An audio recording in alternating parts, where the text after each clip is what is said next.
two predominant and competing emotions these past few days: hopelessness and pride. Maybe you've had those as well. The fact that these two emotions generally sit on the opposite ends of the human psychological spectrum has not been lost on me, and I think it speaks to the emotional turmoil that afflicts my soul and, again, maybe yours right now. It's not that I vacillate between the two of them, but rather that I find that I am experiencing them both at the exact same time. I feel an overall impending sense of dread that my life as a Jew, our lives as a Jewish community, have been ripped and ruptured on a scale that I had only read about from the darkest days of our long and tortured history.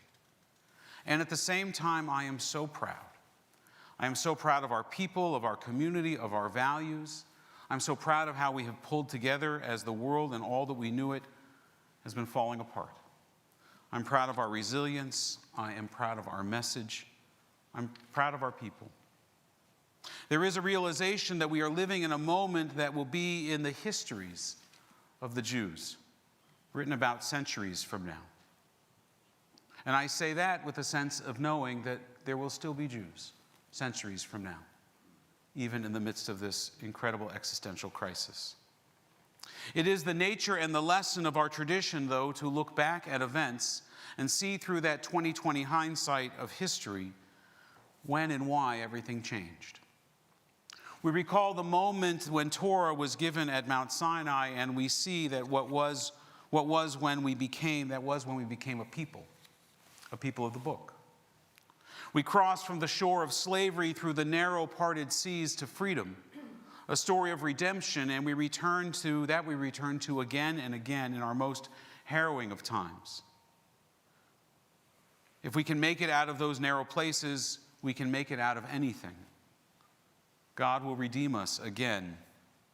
We became a people of hope, a people of empathy. We were slaves, and then we saw that we must see pharaohs and slavery in every generation, because we were once slaves in the land.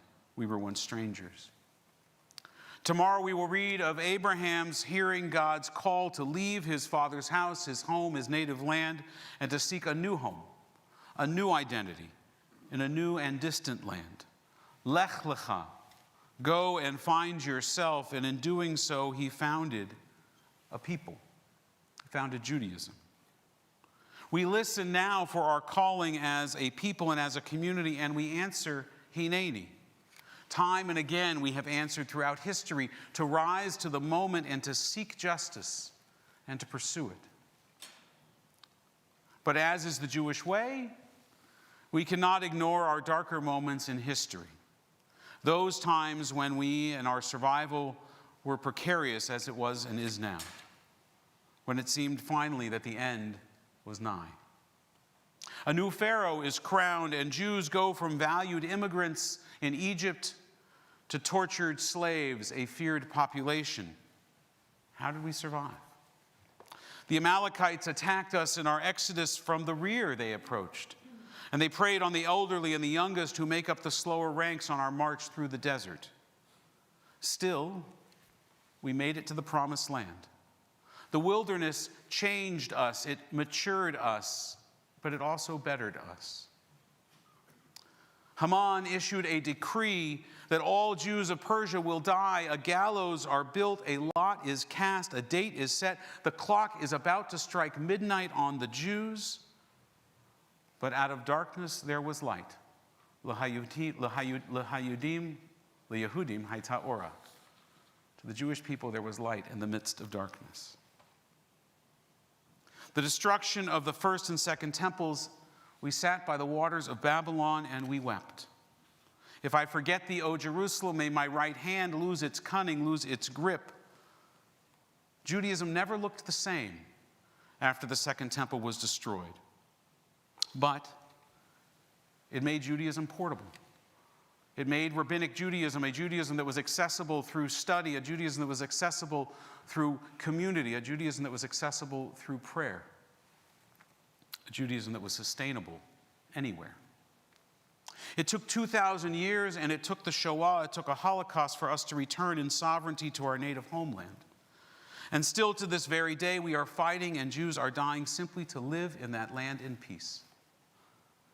For students of history, you will have heard of the Kishinev pogrom in 1903. It was from that moment of atrocities, not at all dissimilar to October 7th, that Zionism became a mass movement. Never again was first heard then.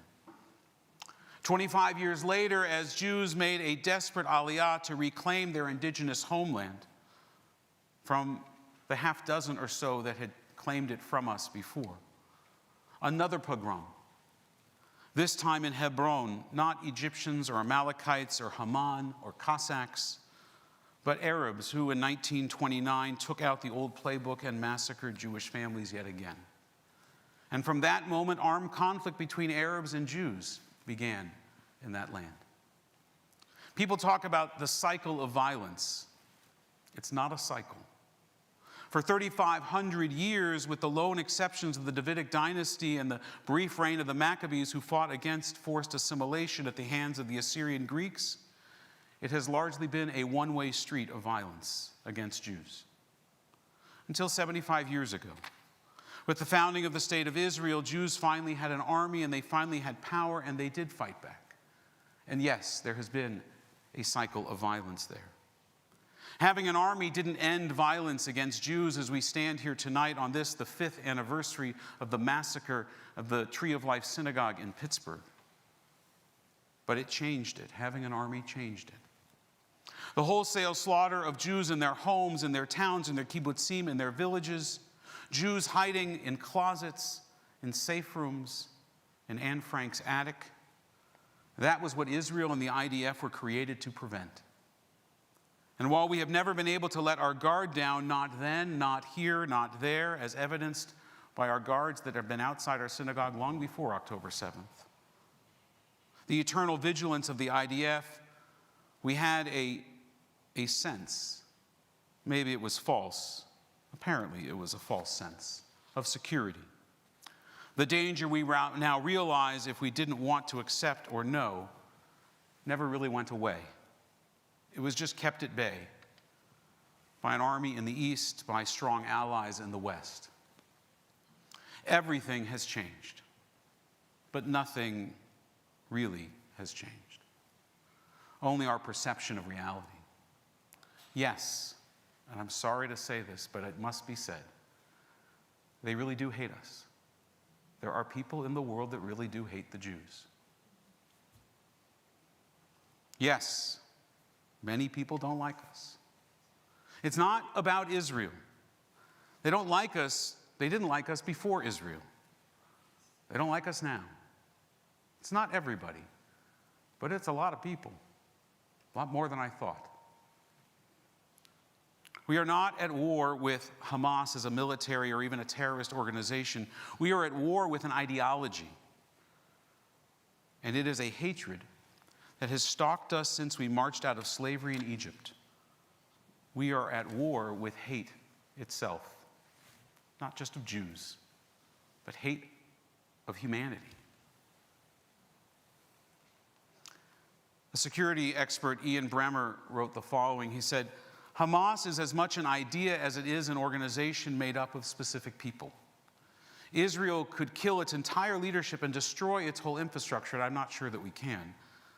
But the movement and ideology will survive in one form or another so long as the political conditions that underpin its support continue to exist and fester. Those conditions are not merely the existence of the State of Israel, or the settlements, or the horrible human conditions in Gaza. They are the existence of Jews. Hamas is just the latest manifestation of that evil, that longest hatred, that need for a scapegoat in the world. To blame the Jews for all the problems of the world. John Paul Sartre wrote, if the Jew did not exist, the anti-Semite would invent him. And he was right, and he wrote it a long time ago. Hence, my feelings of hopelessness. But I said I have two competing and conflicting emotions battling for intention inside me, and the other is tremendous pride. I look at our community, at how we have pulled together to support each other, how we have mobilized to combat the hatred, ignorance, and indifference. We may be alone against the world, but we are not alone. We have each other. And for the time being, 2 U.S. carrier groups parked in the Mediterranean Sea. It does. Thank you, Joe Biden. Thank you, Tony Blinken and John Kirby, and many in your administration for everything you have said and done. As though they were watching my sermon. For generations, our people have prayed for the Messiah to come. We want Mashiach now, we sing at our weddings. Well, not our weddings, but Chabad does it theirs. It's been a call that has rung out from the shtetls. I think these past few weeks have taught me that the Messiah is not coming from heaven, which was really never a Jewish idea. The Messiah will come from within. The Messiah will come from us. I don't think the source of our salvation will be one of us. I am certain that it will be all of us. And I don't just mean the salvation of the Jews, I mean the salvation of the world. We are not powerless, not simply because we have an army, though that is something that we have lacked at almost all of those moments in history. The source of our salvation will be what it has always been. The reason why, in spite of all of those times that they tried to kill us, in spite of all of the times the eulogy for the Jew has been written, the reason why we are still here. The source of our salvation will be Judaism itself. The power of our ideas, our values, our resolve to pass them on l'dor vador from generation to generation. Rabbi Jeff Myers, the rabbi of Tree of Life, or L'Simcha Congregation, and a survivor of the Pittsburgh massacre, wrote, "Part of my answer has regularly been that the more anti-Semitism they do, the more Jewish we must do." I don't simply mean coming to synagogue and studying Torah. Those are good things, but you know that my ideology and my theology and my Judaism well enough to know that that is not, in my view, how we raise up our collective salvation. It's part of it. But I mean that we must bring more Jewish into the world, practice our values, express our love of life and our love for humanity, our pursuit of justice and of righteousness, our love for the stranger, our quest for knowledge and understanding. The world needs that now more than ever. More Judaism, more Jews, not less, more. We are the Messiah that we have been waiting and praying for, not just for us, but for all of humanity in this moment. And that may sound boastful, even arrogant and pompous and pretentious, but it is true. We don't massacre people, kidnap, or hold them hostage. And on those very few occasions over 3,500 years when we have, we tear our clothes and we mourn and we wail at our moral failure. We eradicate that sinful behavior, that non-Jewish, that non-Torah behavior from our midst, from human practice. We don't celebrate it. That's not just an indictment of those who dance in the streets over dead Jews today. It is an indictment of those Jews and non-Jews who would dance in the street over any atrocity or perform them. We strive to fight a moral war, as moral as war can be. We pray for peace, and we mean it, not just for Jews, but for the whole world, because we know that we won't have it unless others do, and even then it is no guarantee for us. So it must be true shalom, a whole and complete peace.